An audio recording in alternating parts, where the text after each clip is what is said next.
Thanks for coming, everybody. Everybody know Mayor McCord? Let's give him a big round of applause. I didn't do anything yet.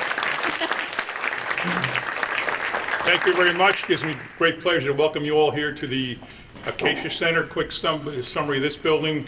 It used to be the Hungarian Club for many, many years, since the 50s. The town actually gave the land or sold the land to the club for a very highly discounted price of $500 way back when, and said, go build your hall, do whatever you want, knock yourself out. Somebody on the town council, or probably the mayor, because mayors no more and smarter than the town councils, said, you know, if you ever don't use this as a Hungarian club, it reverts back to the township. That turned out to be very fortuitous, that the club ultimately did go out of business, like a lot of clubs these days. Everybody gets up there in age, the new generation doesn't come in, and there was nobody to run bingos and have weddings, and ultimately we got this beautiful building back for free. And we paved the lot, and we built basketball courts. We're going to do work with the soccer courts. We redid the building. We put a youth center behind here. And then the Hungarian Club Bar now is owned by the American Irish Association of Woodbridge. It's like a duplex here. We own the first two buildings or rooms, and they own the last room. And they have events, and they have a picnic grove, and we use this for a whole ton of things. And we give it to people for free. It's just wonderful. But that's not why we're here tonight.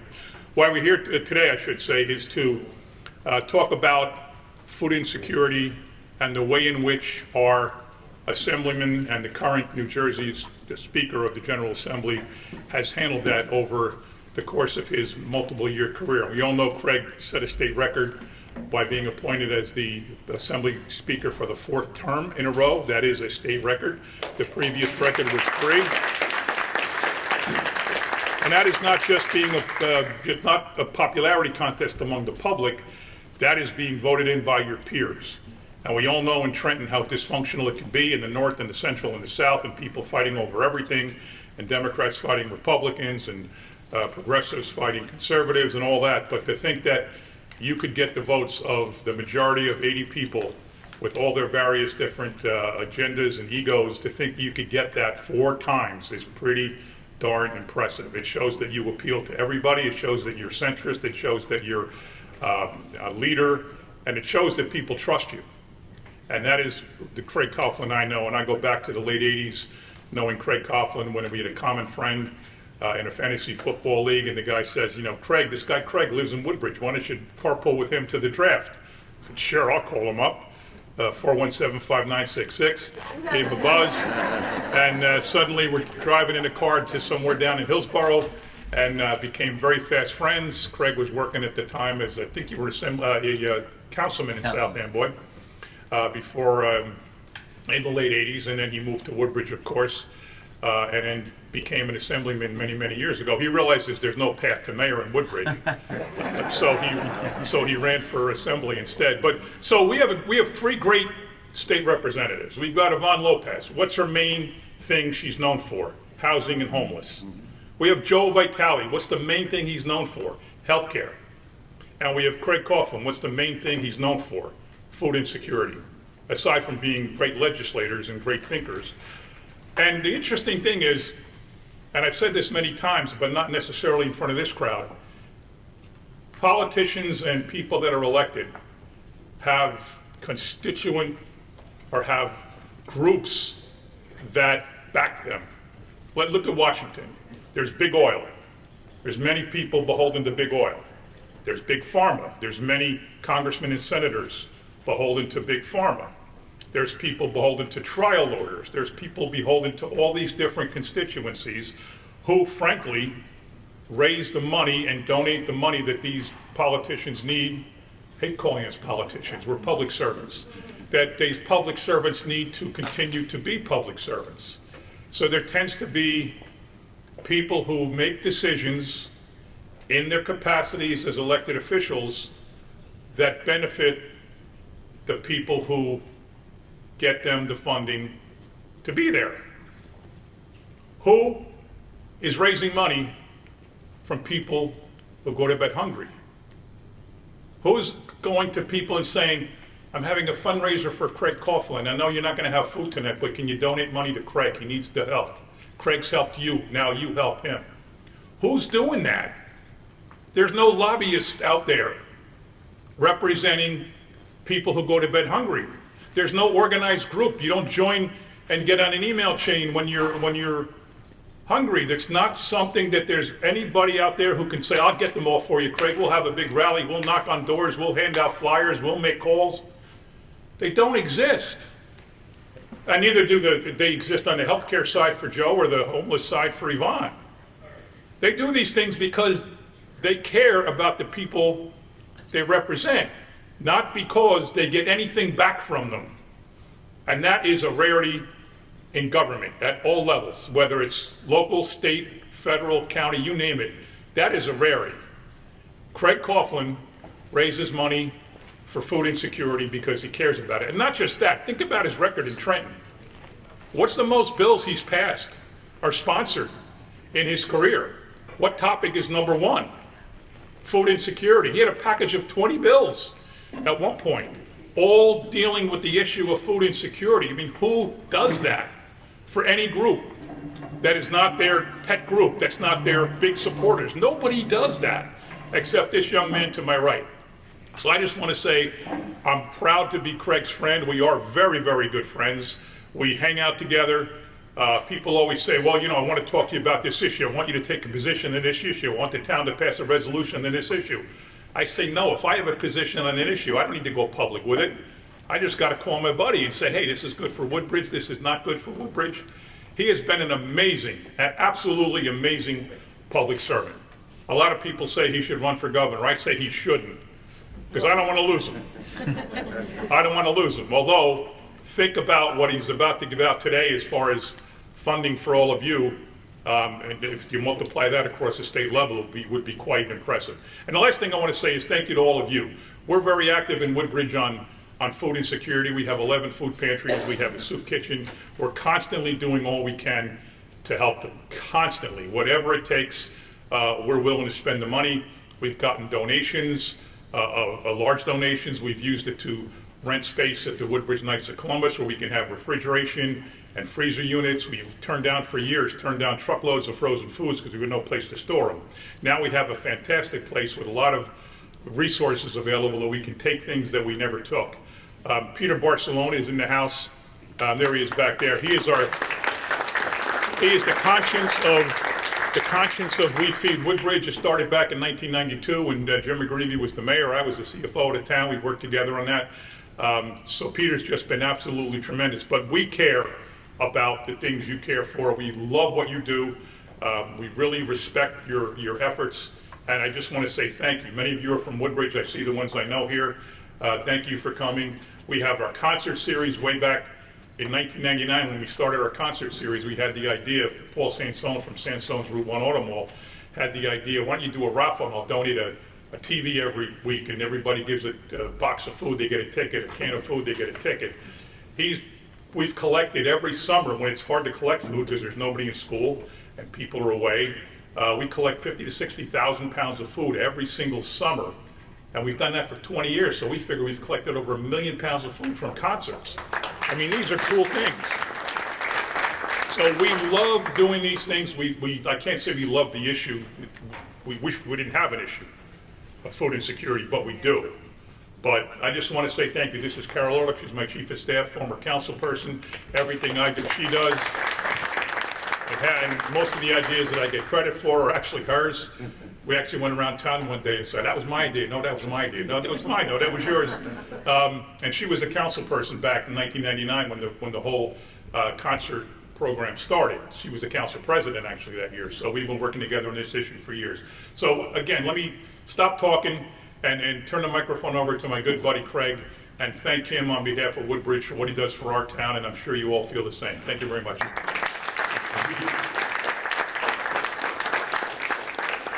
Let's hear for an extraordinary mayor and an even better friend than anybody could hope for, Mayor. And nobody should run against you for mayor. I'm telling you, you are a world class mayor. And thank you all for coming. Thank you for all those kind words. Thank you for that kind introduction. Look, what you do is really the stuff that matters. What What you do on a day-to-day basis is the stuff that changes people's lives. And I've come to start to describe the fight against food insecurity this way. First of all, it's an insidious opponent. No matter what seems to happen, there always is a new challenge.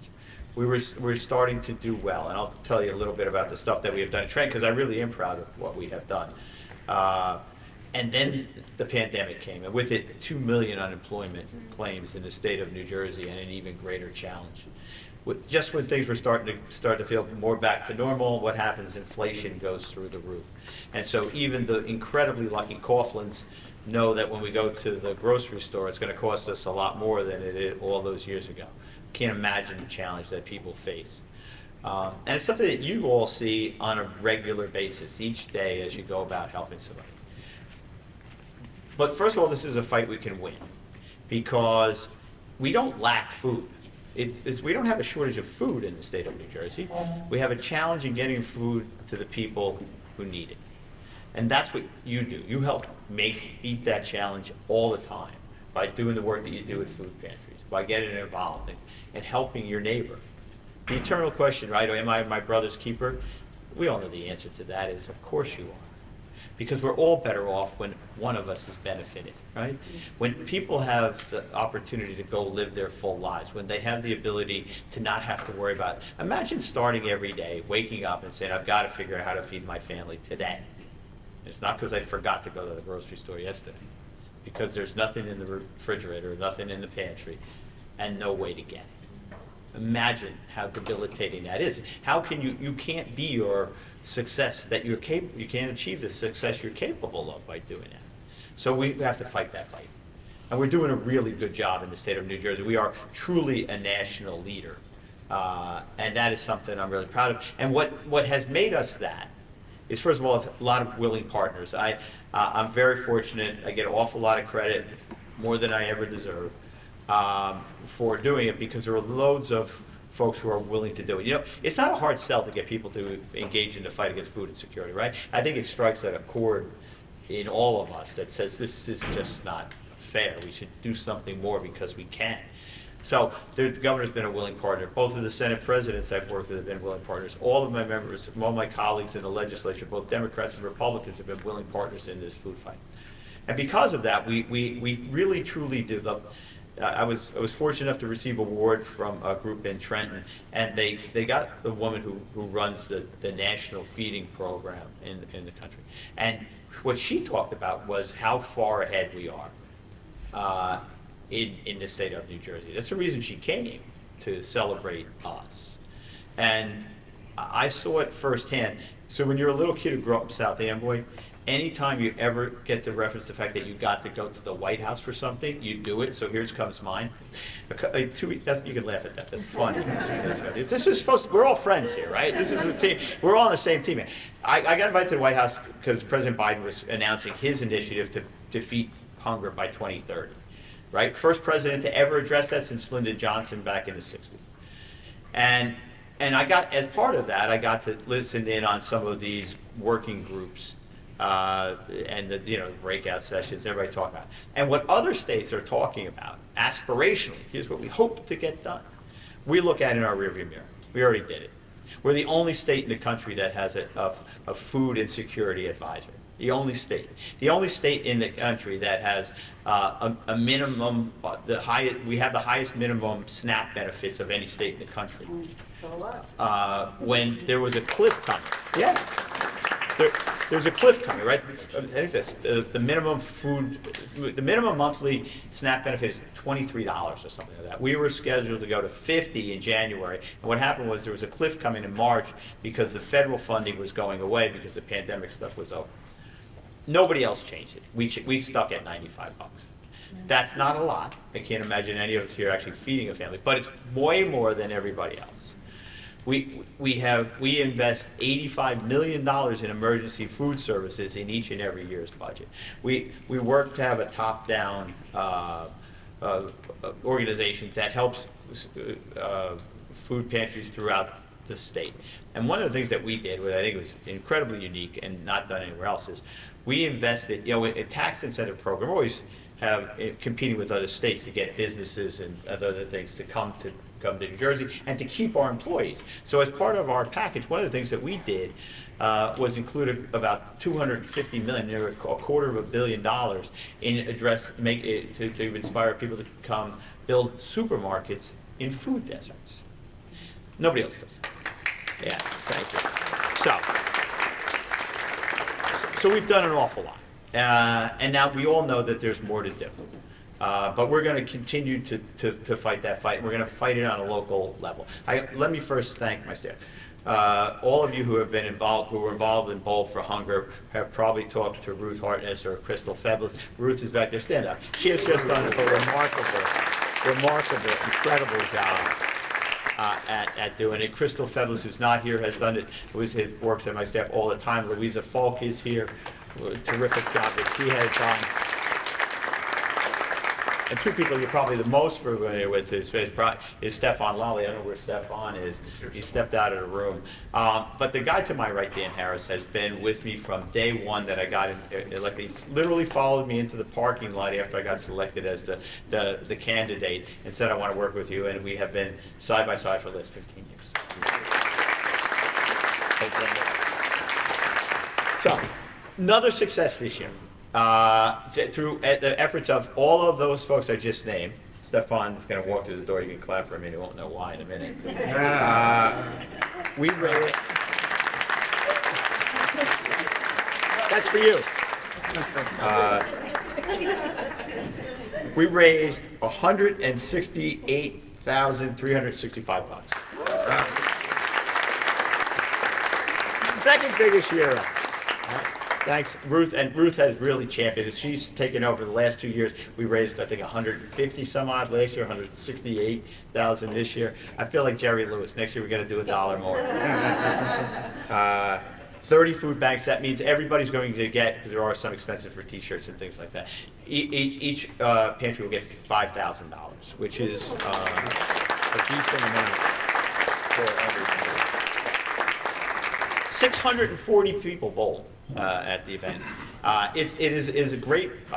Many of you who have been there, you know it's a lot of fun, right? You get to come and you can wear shorts, you get a T-shirt, you get an excuse to drink beer and eat crappy food from the snack bar, which tastes really good. It is not cardiologist recommended, but nonetheless, it's a great event that people enjoy coming to, and that's why I think it's gone on now for 15 years.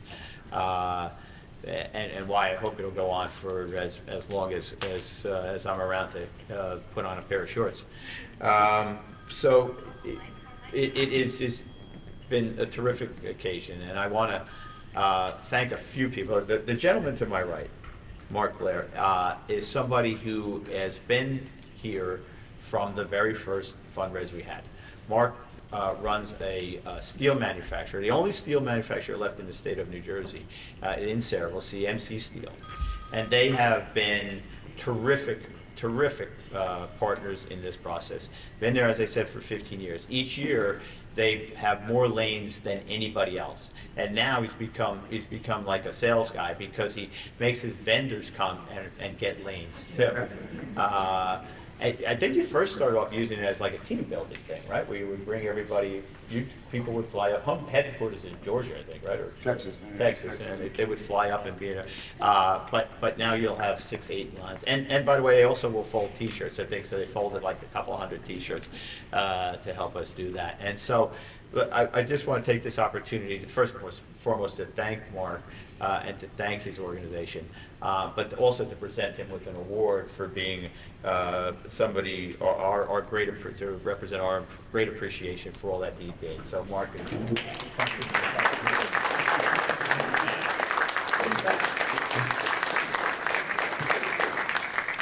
on behalf of all of us at Bowl for Hunger, thank you.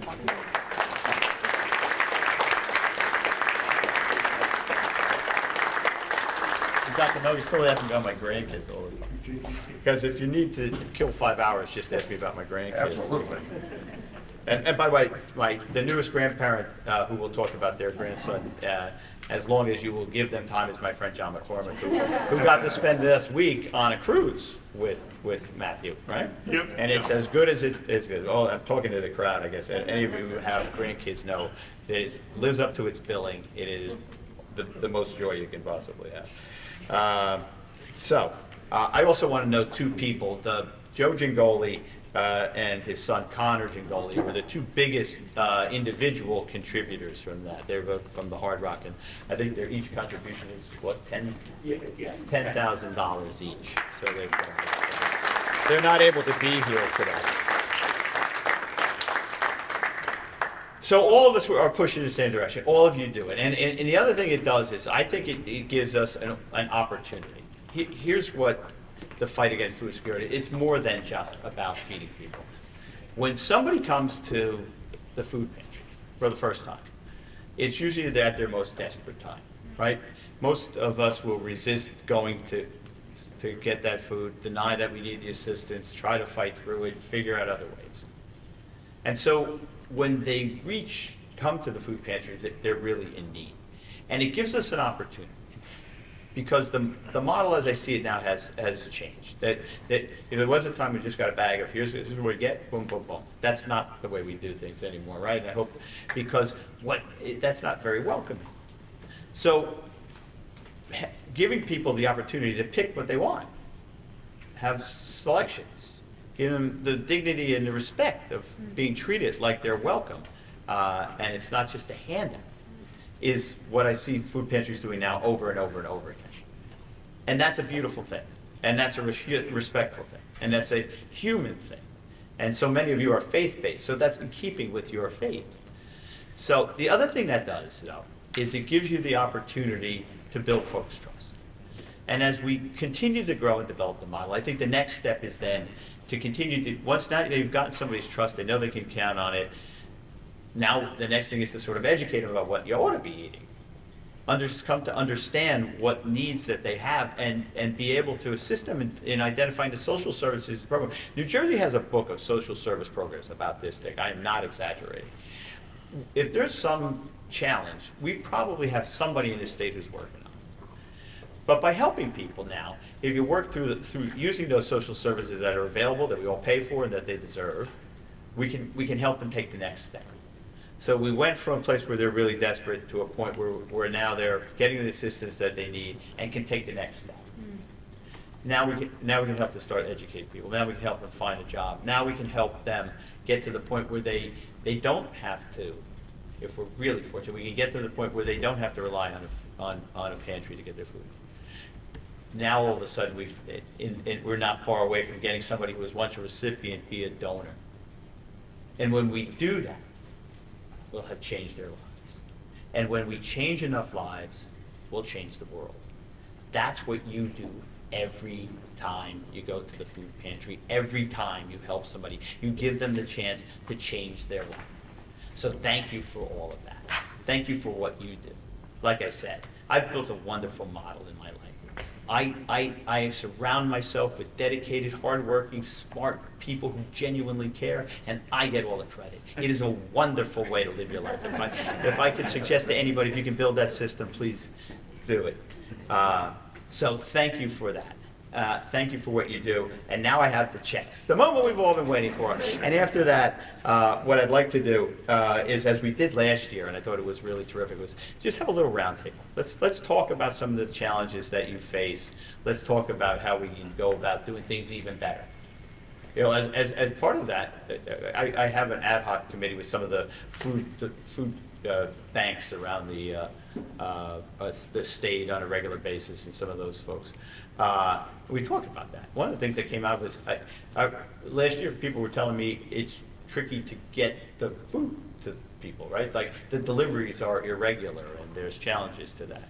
So we've invested now in trying to get more trucks to food pantries so they can go collect the food and make it a more workable schedule. The things that you talk about here, we try to take back and put to work. So keep the ideas coming. I'll keep taking the credit. How's that for a deal? And we'll continue to make a difference. So let me hand these out. If we could, I'll just kind of go fast so we can get to the talking part. St. Anthony of Padua Food Pantry, where are you?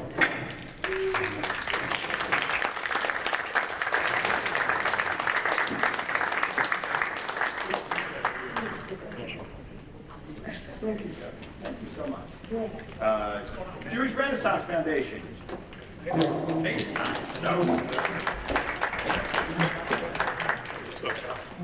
Take them both. The My Choice Store and Bayside. Thank you very much. St. James.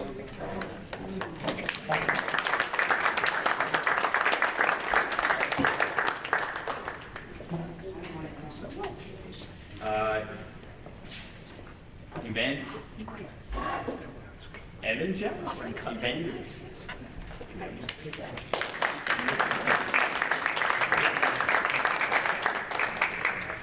First Presbyterian of Avenel. Thank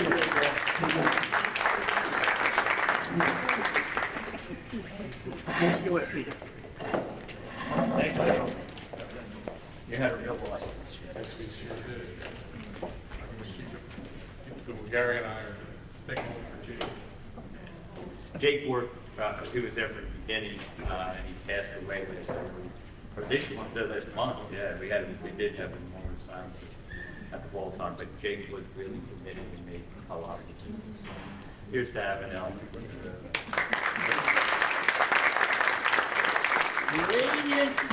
Radiant Community Church, Lighthouse Food. Unclaimed, everybody's I'll supposed mail to. it.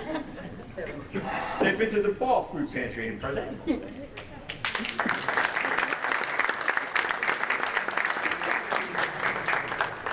Oh, do you want the other?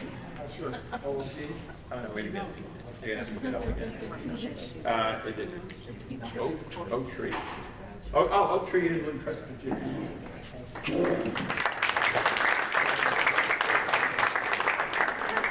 St. Mary's. I see. St. Mary's. Just says St. Mary's. Sounds good. Yeah, I don't know if St. Mary's does that. First Presbyterian Church of Woodbridge.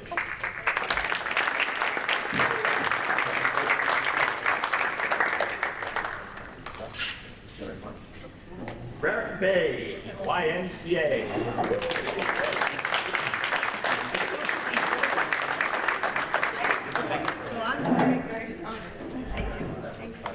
St. Cecilia's.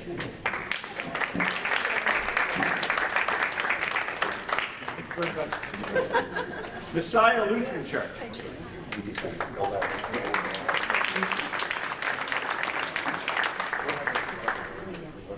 Thank you so much. You still know how to correct my thing. Carteret Calvary Baptist Church.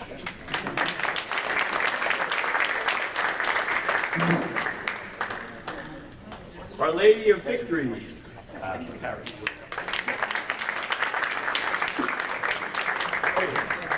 When you get yourself. Read it. I grew up in right actually in Park. Veterans Pantry.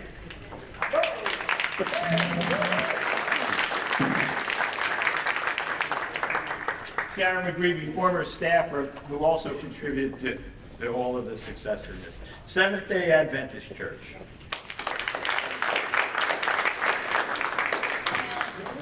Accepted you. First Press of Avenel. We already got one. I'll take another. We may have to open these. Is there anybody who's here who didn't get one? What church?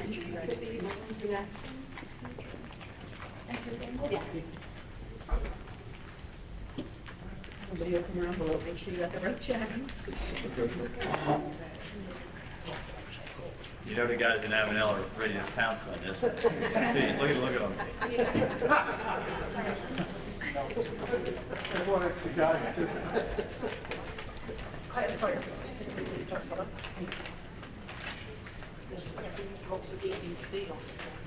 Maybe it's first person to be a South End boy. That's what I'm thinking. Yeah, Yeah. President. Did you get, Oh, could you open your envelope? everybody open their envelope? Yeah, that must be South End boy. We love this as that. Well, Well, keep that one. yep, well, hold on. So, again, Seventh-day Adventist, Sorry. Radiant Community Church. Anyway, okay, well, thank you all, bravo. Keep up the good work. I know you're going to put it to great use, and I hope it helps. That's what happens with this update. We wrote two for. A couple of other sponsors, the bowling in itself is pretty inexpensive. I think it's $25 for bowl. But we are very fortunate, and the reason we've been able to raise more money than we can have room for bowlers is because of our sponsors. And two of them are here right now. The Woodbridge Metro Chamber of Commerce, Holly is here right now. Holly, please go ahead.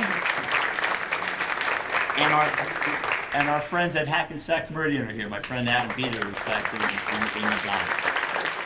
Thank you all. So while we have a little bit of time, why don't we talk about some of the things that we can do better? Anybody have an idea? I'm going to just throw it open to the floor. There's no format. You can just blurt it right out. Okay, well, thanks for coming. I say about 80% of our guests speak Spanish primarily. We only have one person, and he splits time between the first envoy and our pantry to help out. And, you know, most of the staff at our pantry doesn't speak Spanish. A couple people can read it, but that's about it. And that's really one of the big things that limits our interaction. Be able to have somebody out there, you know, talking to them, asking, and representing the pantry and listening to their needs and wants, adjusting accordingly. Well, that's a good point, and, you know, particularly, look, let's face it, we're fortunate enough to have a very diverse population around here. I think that's one of the things that makes us special. But it certainly poses its fair share of challenges, as there are folks from all around the world who come want to live in Middlesex County and around here. So I'm not sure I have an answer for that. Maybe we'll get everybody babble so somebody can learn online. The food bank from Hillside. I'm sorry. The food bank from Hillside that we love is going to Yes. food from. Yeah. I got an email from Abby Barbarian, who is leaving. But she did say contact in the email Deborah Mills at that organization. And basically what it says here is Rutgers University Department of Student Centers and Activities is excited to offer other volunteer support for food pantries like us. You contact them, it's diverse they got there in Rutgers. Maybe you get somebody Spanish speaking to come down as a food pantry maybe. I responded to that, you know, and I think that would be great. But, But let everybody else know too if they haven't gotten the email. yeah. Yeah, somebody else I heard say Google Translate. There's simple systems for making an announcement for anybody with their parents, if they got, you know, Does anyone have I think that would be a big access, because a lot of schools don't know what's going on. Be careful. I'm here representing Middlesex Water. Oh, I'm sorry. Nobody told me. I apologize. Middlesex Water was one of the first sponsors we ever had. And Middlesex Water was the first. When I called, Dennis Dahl was the CEO at the time. He's since retired. But then I called him up and I said, Dennis, I'm going to do a Bowl for Hunger event. I'm going to try to raise some money. He said, I'm there. And Middlesex Water has been there every year since then. So I apologize for not. No, but I was going to mention that if I have maybe some employees comfortable. We would also volunteer employees maybe to help organize or translate, tap into their skills. Yes. Good idea. Any other chat? Yeah. So we are fortunate enough to have several different programs that we run, and one of them. Why don't you tell us where you're from? So we're with the Jewish Renaissance Foundation, and so we're a community action agency and a federally qualified health center. And the variety of different programs that we have allow us to address healthcare needs and social determinants of health. But we also have an AmeriCorps program, and so we utilize our AmeriCorps program for monthly store. And we do have a diverse bunch of individuals that sign up for it. And it's not just our location that can be a host site. Anybody can be a host site and have those volunteers. They volunteer their service. They do receive a living stipend and an education award in exchange for volunteering their service. And it's been really helpful with our program in terms of helping distribute food, picking up food, and so forth. So if anybody's interested, both Sherry and I will be available. I'm their Chief Executive Officer. My name is Jamie, and Sherry Goldberg is our Director of Community Family Services. Why don't you give a number now if anybody wants to take it down? Yeah. So I will give you the main number in our extension, 732-324-2114. My extension is 104, and Sherry's extension is 100. Yeah, can you repeat that number, please? 732-324-2114, extension 104, and her one. Yeah. Group name? The group? Jewish Renaissance Foundation. You're in Perth Amboy. We serve the eastern part of Middlesex County, which is the District B. And the way that we structure our grant is that the site that has the AmeriCorps members serving, they pay half the stipend. The grant that we receive from the state pays the other half. So depending on the number of hours, most oftentimes it's anywhere between 100 and 450 hours that they serve. And we have quadrupled our ability to serve because of AmeriCorps. So. One of the things I forgot to mention when I was doing my little talk about it, one of the things I think we ought to recognize that we're doing really well in the state of New Jersey is the challenge of making sure that students have a good, healthy breakfast and lunch. We all know that success is tied to their being able to come in with a good full belly and get started. And so we just recently expanded by increasing the poverty level 285%, from 185 to 220%.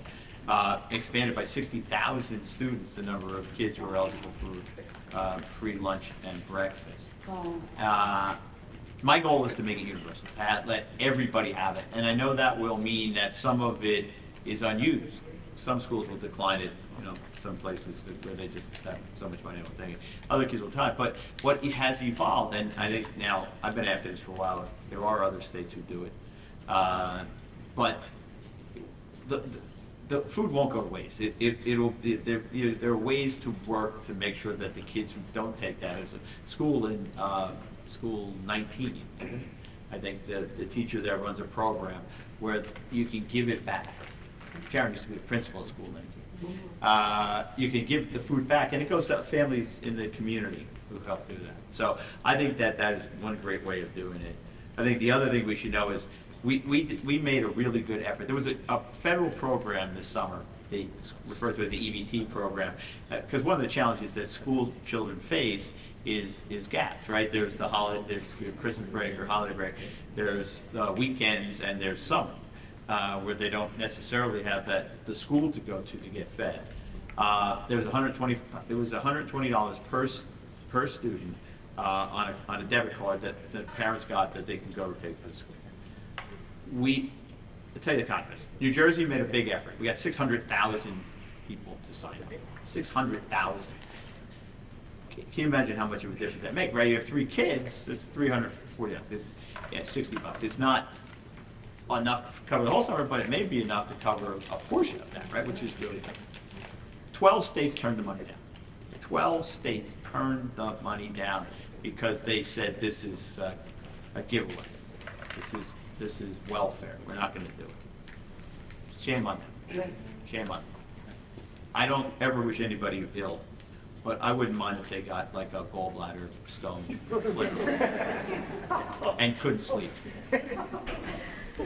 So, and on microphone, so you could tell when I said that.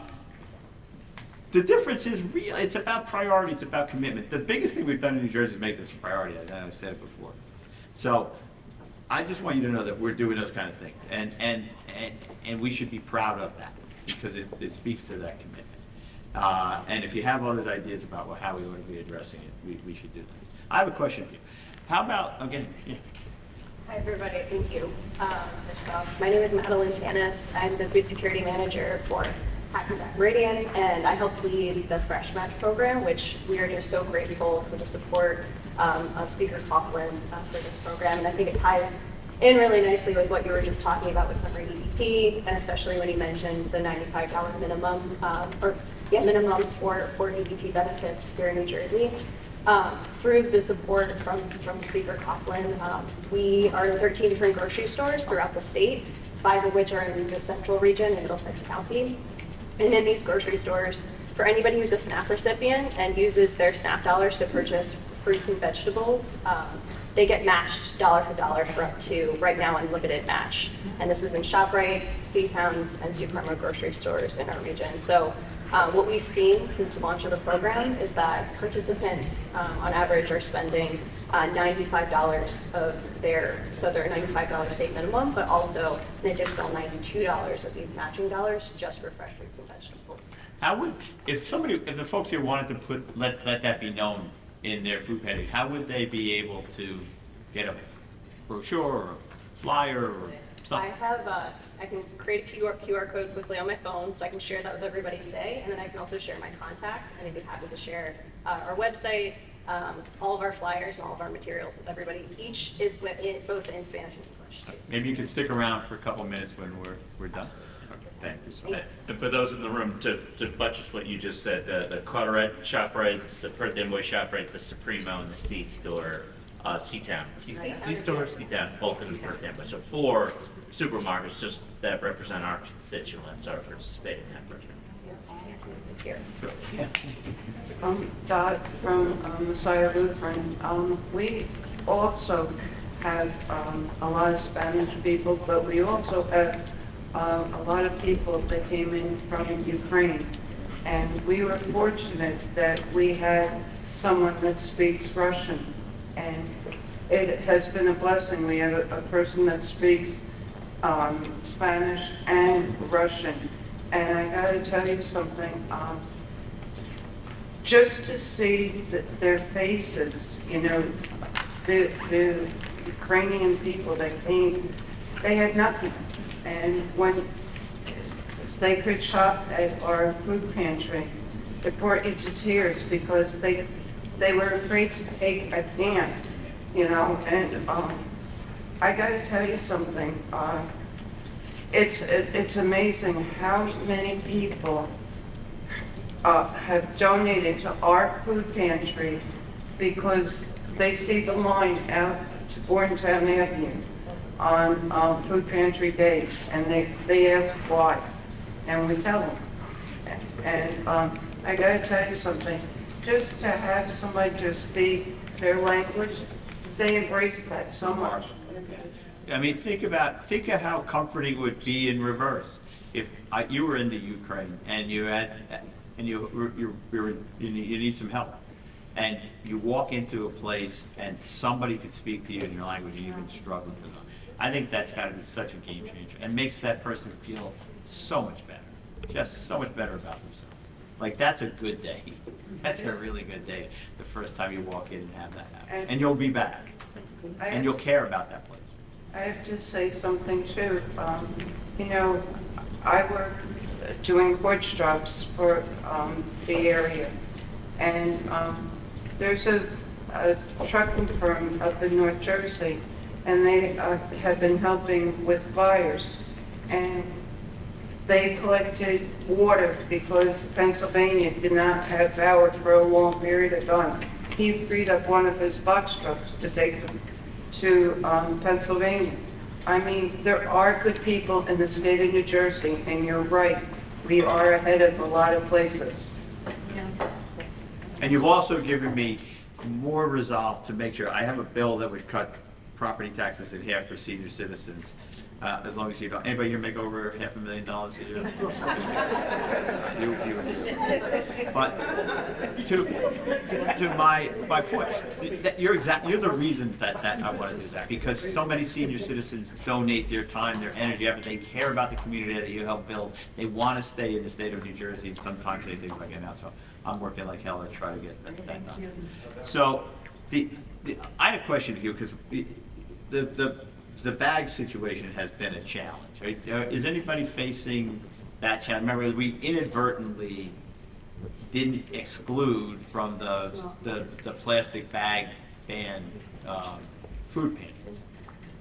We fixed that, but that's expiring, and so, but we're trying to work to, and I think Hackensack, you have helped in this regard too, getting reusable bags to food pantries. Are you have challenges with that? We have challenges. I'm from the Raritan Bay Area YMCA. I work at the Center for Support, so I work where the food pantry is. You guys are tremendous. We have a great system. We have a reusable bag that we offer to the client when they register for the first time. It is nylon and it stretches. You don't make them pay for it, right? Oh, we don't. Yeah. No. Because that would kind of defeat the Yeah. purpose, right? I mean, they bring them back because they know that that's the bag that we use that is acceptable, so that everyone gets the equal opportunity of the amount of food that they get. So that's been working for us very well. I mean, it's an expense for us, but we incorporate it in our cost, and it's minimal, but it is working more than the ones that they have to purchase and bring. A lot of times they're bigger than, because we used to say, bring a bag, and they would bring a hefty bag. I'm like, wait a minute, that's too big. But, you know, so they've accustomed and they're very disciplined. So our clients know as soon as we show them and teach them, they learn what the process is and they comply. You know, they're there because they need it. They know that we're allowing them to choose what they want. That's been the program since I started at the Y. And so I think that's important. I was just going to piggyback a little bit, though, on the fact that we have different cultures and a very diverse community. It would be great to have more of the foods of the different cultures available at the food pantries, just because it's not always there. I mean, you take what you can get, and we're very grateful for it. But it would be nice to have a little bit more diversity with the type of food, so that those cultures would be welcome. I'll raise that, because the Community Food Bank is one of the organizations that sits on my little ad hoc committee, along with the other major food banks in the state. But you're right? And it all goes to the same thing of making people feel welcome, making them feel like they're part of something, like they belong, like they're not getting a handout. They're actually, you know, just making them feel good about themselves would really be helpful to people, right? Yeah. Hi. Hi, so Dr. Nicole Harris calling to work with Hackensack. We're willing to continue our commitment, and we'll work with your office to coordinate delivering a supply of recyclable, reusable bags for all of the Oh, thank you. So we'll do that. Keep it up. So who needs bags? They're on Hackensack. Make sure you have it. Can you make sure you speak to them? Yeah. That's what we have. We're here with reusable bags. Yeah. Okay. Well, I'm kidding. Well, I'm not kidding, actually. It's on Hackensack. Hackensack? And they're happy to do it, because they're terrific people and they really care about the project. So speak with the folks from Hackensack. Maybe you can help them out. I'm from Arcadia Platinum in Freaking Boy. I think one of our biggest challenges is the bags, because we don't have the choice. We don't have the space or the manpower to have a choice store. So we pre-package everything. What we started doing was we give you a bag, bring the bag back, but a lot of the bags are used acquisition. So now we have to other way of, because if we're supposed to 200 families among the 200 bags, and it gets expensive. So with these donations, especially with the reaching to you with a team, it's been helpful because we're able to purchase. Sometimes I go on Amazon and try to get it as cheap as possible, or I go to Wegmans and purchase it there, or at Walmart.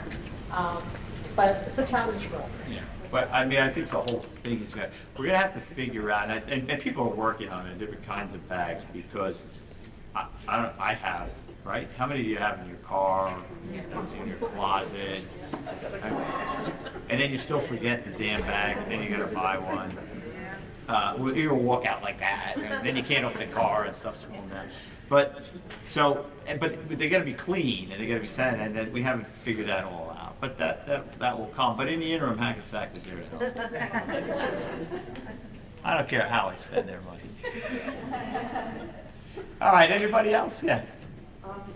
We have a shelf for gluten-free products, and we also have a shelf for diabetics. And a lot of the seniors use the sugar-free products. And there's an elf. We have a 24-hour box outside our church, and people go there.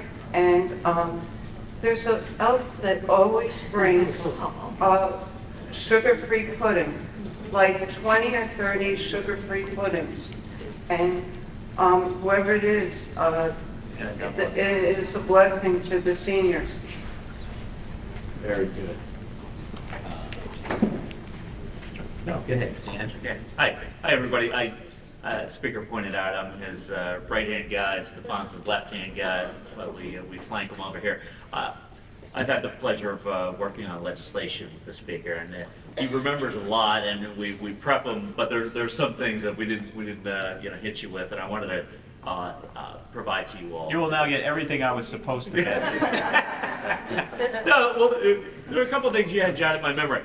So, Speaker talked about the summer EBT program, how almost 600,000 New Jersey kids were signed up for that $120 for the month. That was $64 million that went into the New Jersey economy, all from the federal government.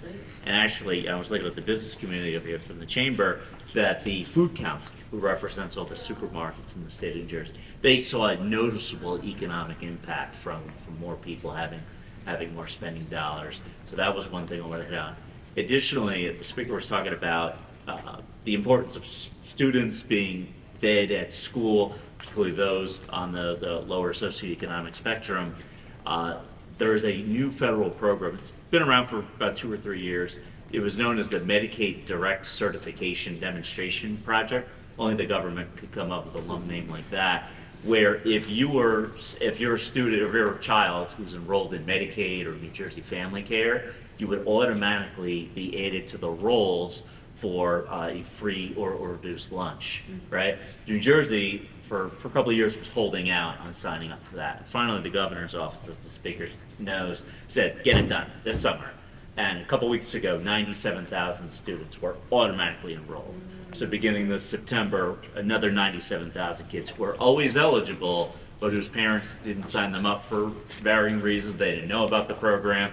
There's a language barrier. Sometimes there's a distrust of providing certain information to your local school district. Anyway, those kids will now be fed, which, you all, while I'm sure you enjoy having clients at your food banks and knowing that there are kids being fed over the summer and during the school year, I'm sure warms your heart. And then, I'm the speaker's hype man along with Stefan. Stefan's the funny one. I'm the more direct one. We've gotten a couple of good laws done, particularly as it relates to food bank management.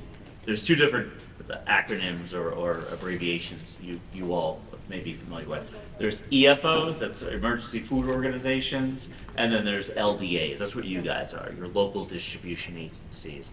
The EFOs, that's the 6 major food bank organizations in the state.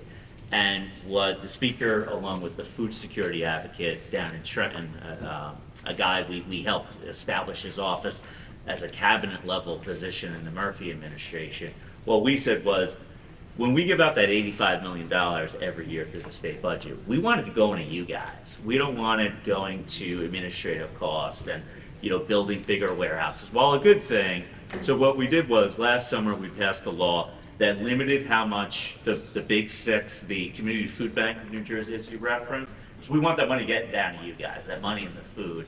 So we limited how much they could spend on administrative costs, how much they could spend on capital. So again, most of that money goes to you. And then finally, a percentage, no less than 15% of the money that they do spend has to be spent on New Jersey grown produce. So we're supporting our New Jersey farmers as well. That's something that here in New Jersey we want to support. We're the garden state. We want to make sure the food is coming back to the state. And then finally, last bit of hype for the speaker and his great work.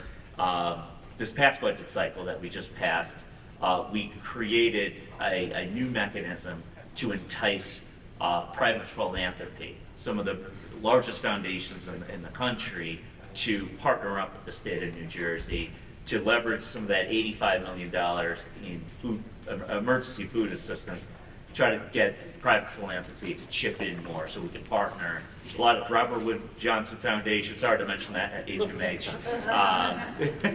along with Novo Nordisk, the largest foundation in the world. These are friends of New Jersey, and a lot of them are based here. They want to do good work. So we're going to try to leverage that money as well and really extrapolate all the good work we collectively did. So I just wanted to throw out those couple things.